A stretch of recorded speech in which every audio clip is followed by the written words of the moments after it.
Welcome to Cash Course History. My name is Jake Douth, and today we are going to talk about China, Japan, Hawaii, and Philippines, and their relationship to the U.S. post-Civil War and pre-World War I. China was one of the first countries that America was interested in that was in Asia. The French and British used the force to open their trade to China, and the U.S. did not participate in this. Because of this, the Americans did not want British or another American to dominate trade, so they created the Treaty of Waxai. Sorry if I butchered that. This allowed British and Americans to be on the same terms when trading.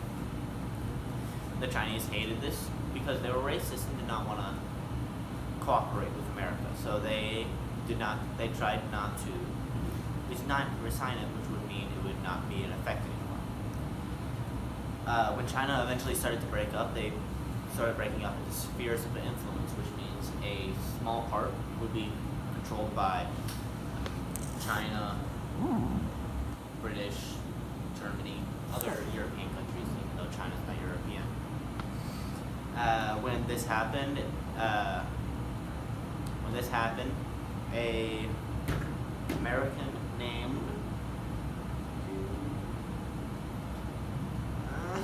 John Hay wrote a thing called the open door policy because America did not gain this open door sphere of influence, and this allowed no one to have spheres of influence, and he made everyone on equal playing terms. He did this because he hated the British and did not want them to dominate anywhere. Then, because of this, thousands of Christians started immigrating to China. This means that people started converting people to Christianity, and a lot of Chinese hated that. So they came with the Boxer Rebellion, which in turn killed thousands of Christians that came to China.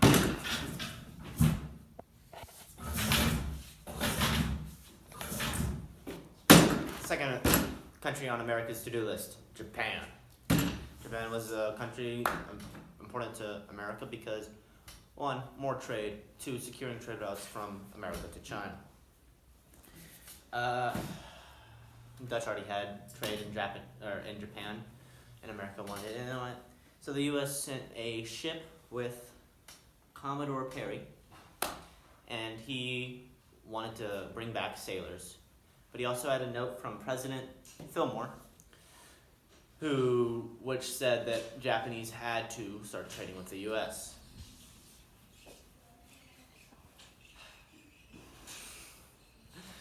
This, in turn, the Japanese did not want to do this, so America turned its guns on the USS Parable, and were threatening to shoot Japan. Japan reluctantly opened its gate, and very sadly to what it wanted, it became part of trading with America. Soon there was the Route-Tahrir Agreement, which was headed by Ambassador Tahir, which I don't know if I'm saying that right at all. This allowed Hawaii to be its own country, limited how many Japanese immigrants could come to California, gave recognition to Japan's power to annex Korea, and gave more recognition to Japan's involvement in East China, Asia. I mean, that's the same thing. Then the Russo-Japanese War happened, which was a civil war between the new thinkers and the old thinkers of Japan. Soon afterwards, there was the Great White Fleet, which America had sent all around the world to show its dominant power. This this made Japanese terrified of America, so they started building their own warships.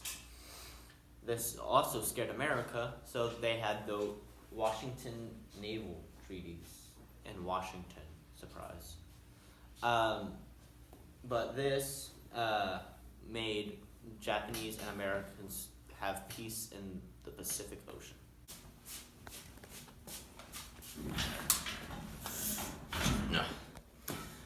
Hawaii. It's upside down. You missed. Hawaii was a country owned by Japan, or by its own ruler, not Japan, and America wanted in on it because of all the sugar trade. Oh yeah. Sugar sold for a lot, and in 1890, there was a tariff passed on how much it would cost to ship things to America. This imports added 50% to what you usually would, which meant sugar imports from Hawaii were very expensive, which made American farmers, very sad. So they hoped that America would annex it and become part of the American Empire, I guess. Oh my god. The throne was crossed down to Queen Lalaukaulana.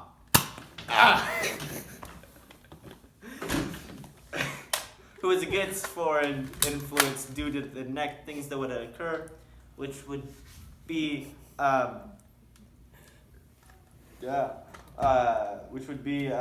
Hawaiians. Yeah, basically Hawaiians overthrew the queen, and then that's why I don't stop. They overthrew the queen and looked for America for protection after the Spanish-American War. They got it because of America needed a naval base, so they built Pearl Harbor, and then Japan ruined it. The U.S. Motivation for imperialism. The Philippines can be, oh my god, into several categories.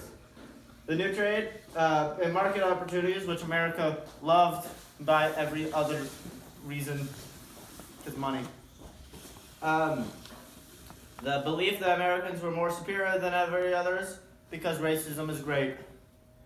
Or to convert people into Christianity because no one else can be anything else because Christianity.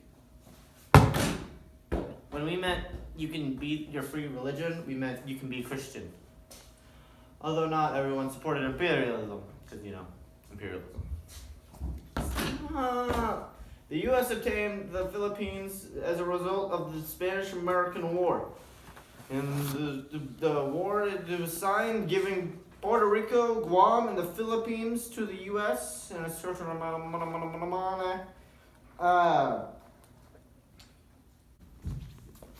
Unfortunately, the U.S. did not believe the Philippines were civil enough to rule themselves because America's better than you. So the U.S. kept them under control, as the U.S. does.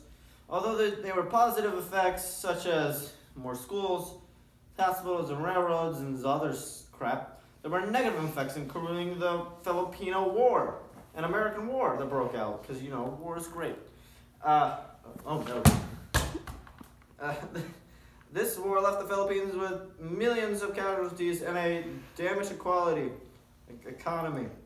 Even though the U.S. won the war, they granted Filipinos defendants on July 4th, 1946.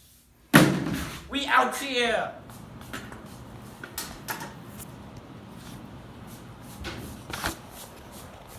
These 4 incidents show how America is willing to throw their power around the world to get what it wants. In this case, trade and money. America loves money. It's a capitalist country.